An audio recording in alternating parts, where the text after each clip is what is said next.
नमस्कार दोस्तों, university academy YouTube channel में आप लोगों का स्वागत है। हम लोग पिछले कुछ क्लासेस में सर्किट एलिमेंट के बारे में डिस्कस किए थे। कितने तरीके के सर्किट एलिमेंट्स होते हैं, जैसे रेसिस्टर, इंडक्टर, कैपेसिटर, सबकी प्रॉपर्टी डिस्कस किए थे और अच्छे से देखे थे कि सर्किट एलिमेंट्स में हमको क्या क्या चीज़ समझने वाली और क्या क्या एग्जामिनेशन पॉइंट ऑफ व्यू से इम्पॉर्टेंट है। सर्किट एलिमेंट बहुत इंपॉर्टेंट टॉपिक था।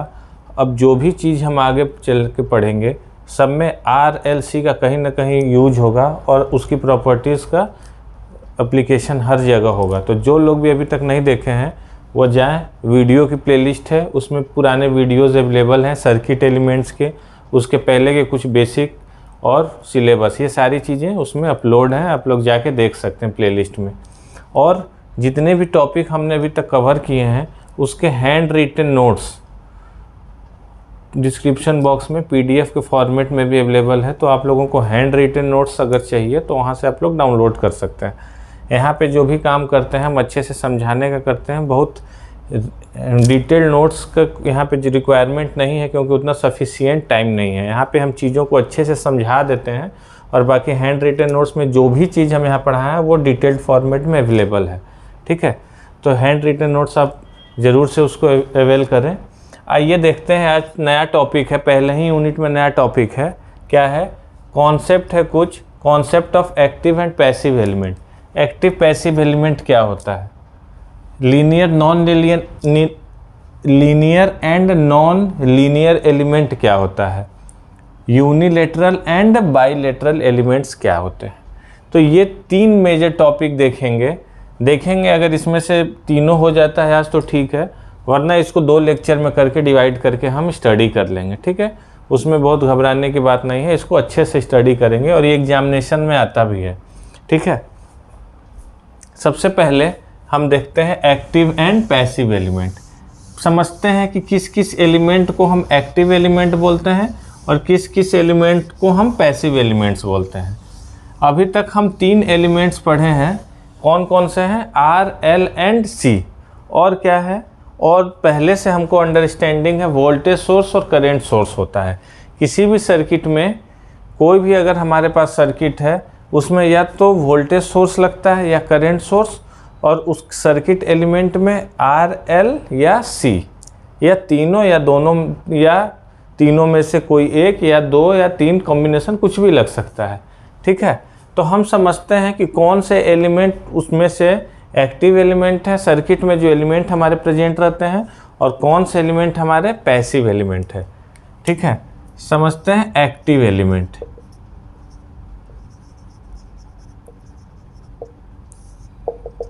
जो एलिमेंट हमारे सर्किट में इलेक्ट्रिकल एनर्जी सप्लाई करते हैं वैसे एलिमेंट को हम बोलते हैं एक्टिव एलिमेंट। एक लाइन का डेफिनेशन है,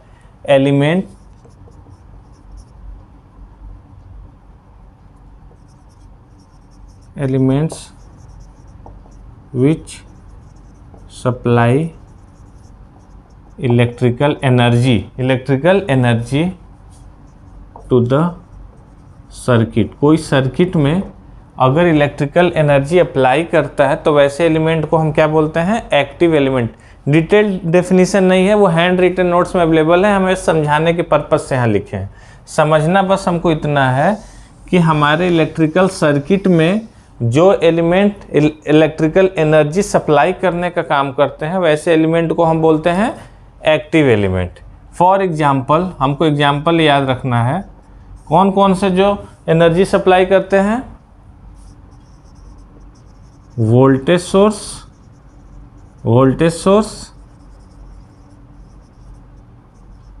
करंट सोर्स। ठीक, वोल्टेज सोर्स, करंट सोर्स। और आगे चल के आप लोग पढ़ेंगे, अगर इलेक्ट्रिकल और इलेक्ट्रॉनिक्स वाले बच्चे हैं तो आगे चल के पढ़ेंगे BJT,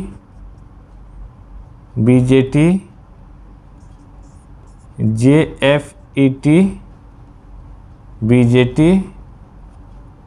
FET एटसेट्रा, और भी होते हैं।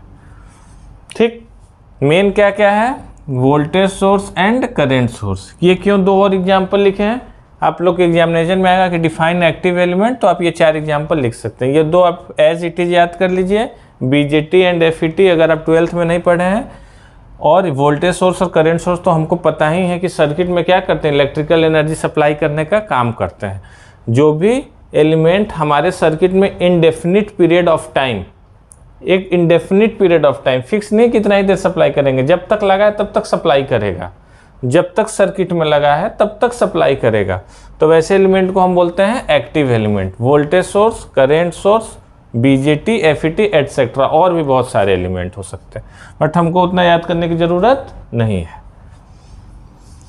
ठीक, ये क्लियर हो गया एक्टिव एलिमेंट, एक लाइन की चीज़ थी। अब आइए हम समझते हैं पैसिव एलिमेंट। एग्जामिनेशन में क्वेश्चन ही ऐसे आता है कि define active element, define passive element, 2-2 number के क्वेश्चन आते हैं, तो हम समझे रहेंगे तो हमको लिखने में आसानी होगी। Passive element, passive elements, passive elements, passive elements क्या होते हैं? ऐसे एलिमेंट्स जो कि इलेक्ट्रिकल एनर्जी को कंज्यूम करते हैं। क्या है? ऐसे एलिमेंट्स जो कि इलेक्ट्रिकल एनर्जी को कंज्यूम करता है। जैसे वोल्टेज सोर्स हमारे सर्किट में लगा है, हमारे सर्किट में वोल्टेज सोर्स लगा है और भी बाकी एलिमेंट लगे हैं RLC। तो RLC में से या तीनों मिल के या कोई दो लगा हो, अगर इस वोल्टेज सोर्स से इलेक्ट्रिकल एनर्जी जा रही है क्योंकि एक्टिव सोर्स है, अगर वो कंज्यूम कर रहे हैं उस इलेक्ट्रिकल एनर्जी को, तो कैसा हो गया वो एलिमेंट? Passive element. वो एलिमेंट कैसा हो गया? Passive element. तो इसको हम डिफाइन ये कर सकते हैं, एलिमेंट्स which absorb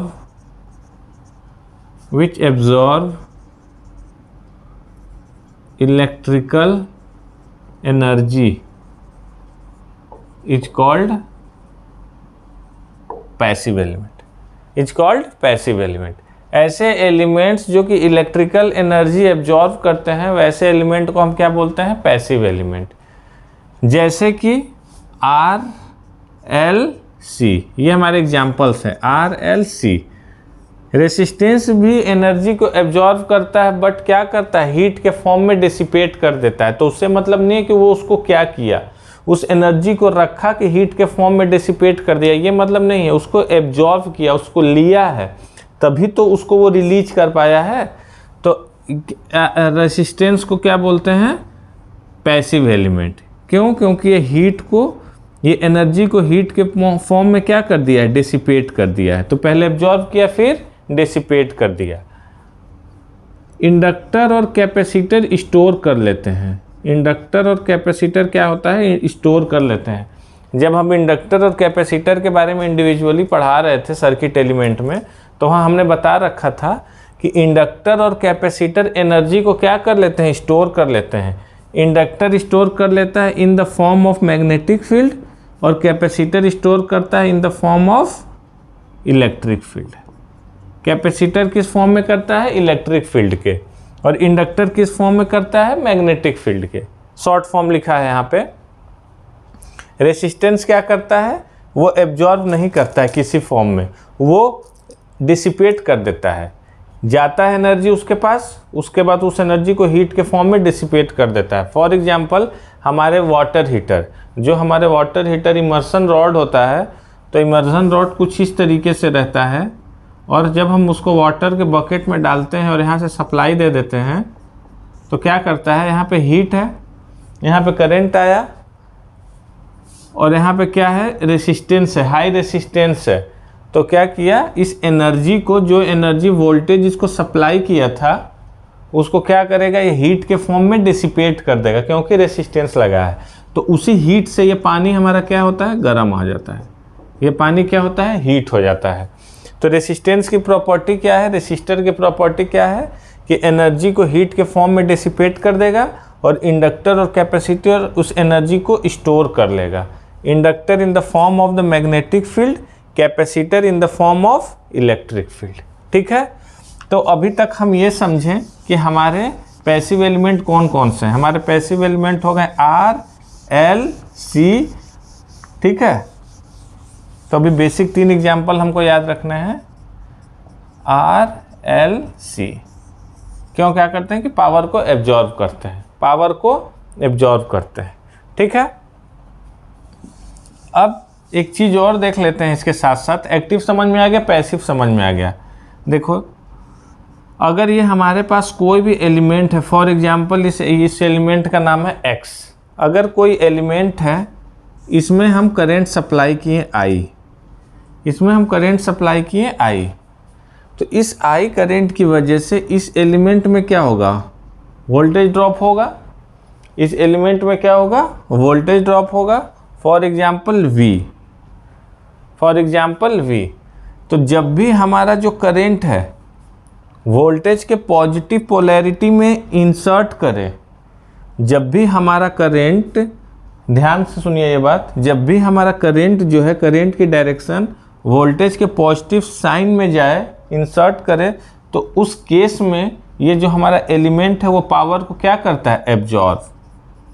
क्या कर रहा है, पावर को एब्जॉर्ब।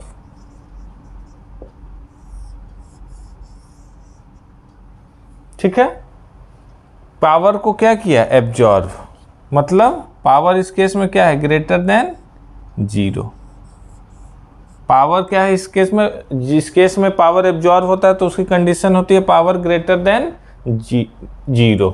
ठीक है, तो समझना बस इतना है कि अगर हमारे कोई भी सर्किट एलिमेंट में करंट जा रहा है और उस सर्किट एलिमेंट में उस करंट की वजह से वोल्टेज ड्रॉप भी हुआ है, तो जो करंट है वो पॉजिटिव डायरेक्शन में इंसर्ट करा है, तो वो एलिमेंट क्या करता है, पावर को एब्जॉर्ब करता है। पावर को एब्जॉर्ब करने का मतलब पावर की वैल्यू 0 से बड़ी होगी, ना कि 0 से छोटी होगी। अगर पावर की वैल्यू 0 से छोटी हो गई मतलब पावर क्या कर रहा है, वो पावर वो एब्जॉर्ब नहीं कर रहा है, पावर डिलीवर कर रहा है। पावर क्या कर रहा है, डिलीवर कर रहा है। पावर डिलीवर कौन करता है, एक्टिव सोर्स। एक्टिव सोर्स क्या करते हैं, पावर डिलीवर करते हैं।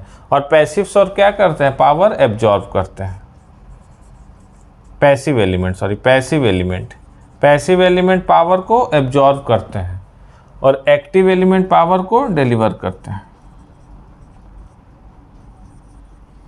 पावर डिलीवर में क्या कंडीशन होता है, P is less than 0। Power absorb में क्या कंडीशन होता है, P is greater than 0। Power दो चीज से मिलके बना होता है, वोल्टेज एंड करंट। पावर का फॉर्मूला होता है वोल्टेज एंड करंट। पावर का क्या फॉर्मूला होता है, वोल्टेज एंड करंट। तो पावर किस केस में ग्रेटर देन 0 होगा, या तो V भी 0 होगा या और I 0, दोनों जब 0 होगा तब पावर 0 होगा, या V लेस देन 0 और I लेस देन 0। जब दोनों निगेटिव है तभी तो निगेटिव निगेटिव पॉजिटिव हो जाएगा।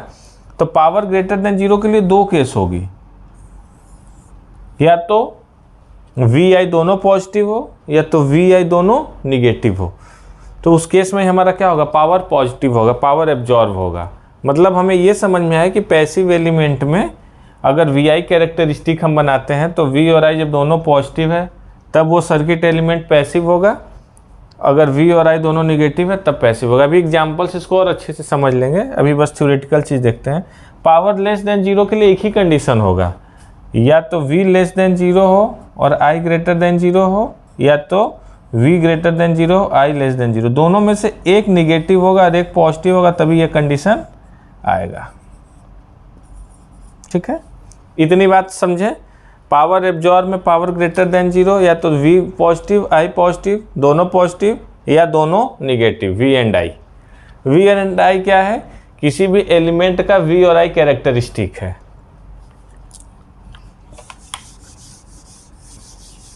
अब हम समझते हैं कि एग्जाम्पल की मदद से ये क्या हम अभी समझाए हैं और किस तरीके से ये हेल्पफुल है।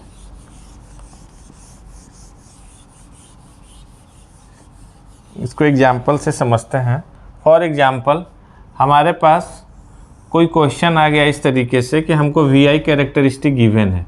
कोई भी एलिमेंट है, फॉर एग्जाम्पल X, उसकी VI कैरेक्टरिस्टिक गिवन है। VI कैरेक्टरिस्टिक मतलब वोल्टेज और करंट के बीच में एक रिलेशन गिवन है और ग्राफिकल फॉर्म में। क्या मतलब हुआ VI कैरेक्टरिस्टिक का, वोल्टेज और करंट के बीच में जो रिलेशन है वो ग्राफिकली फॉर्म में गिवन है।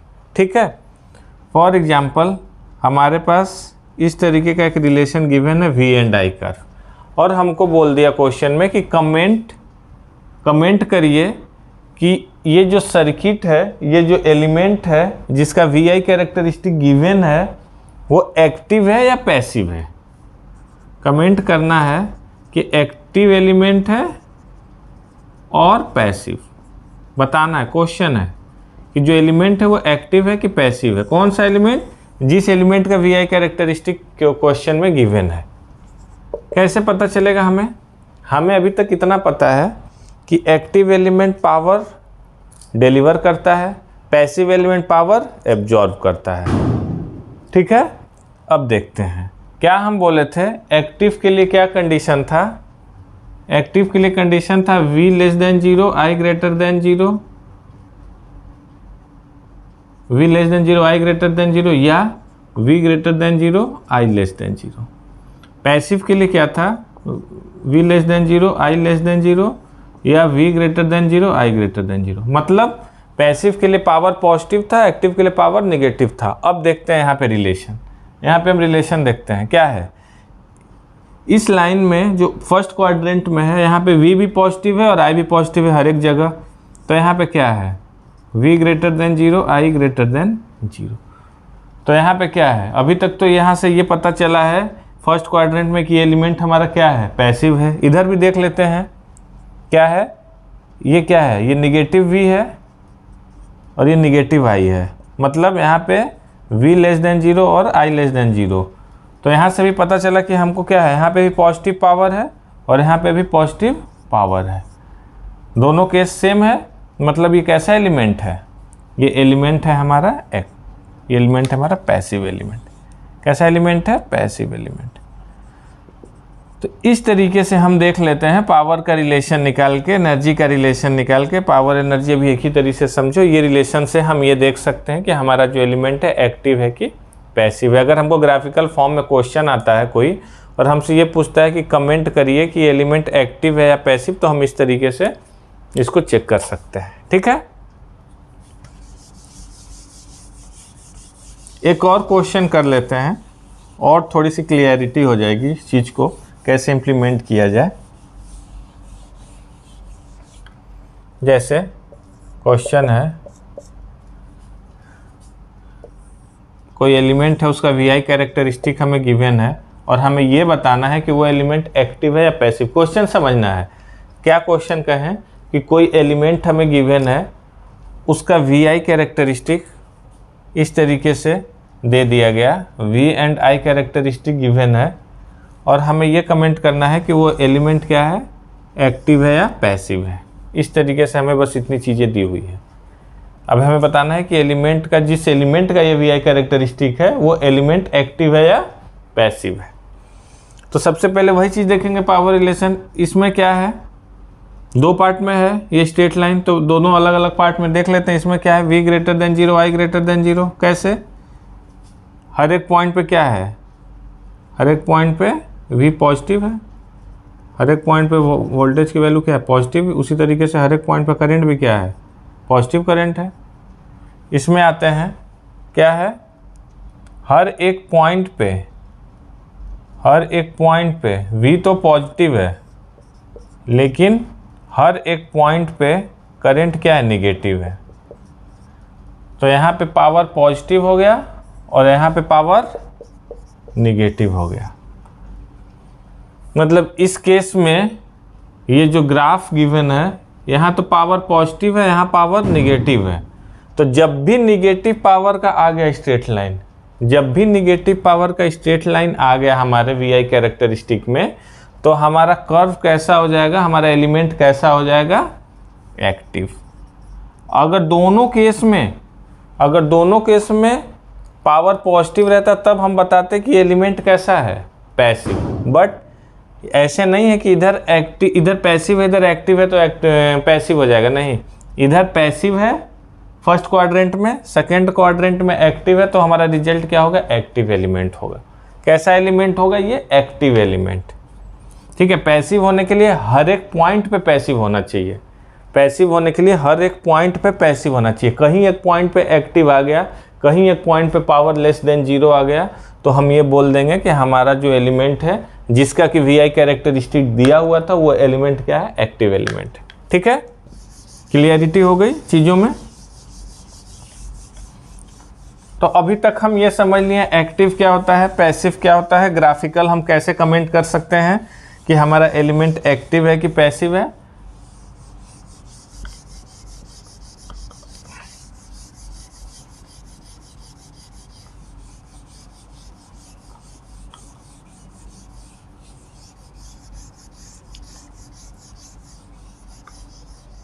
इसके बाद का कॉन्सेप्ट है concept of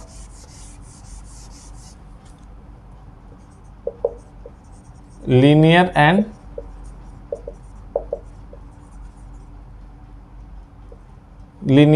non linear element.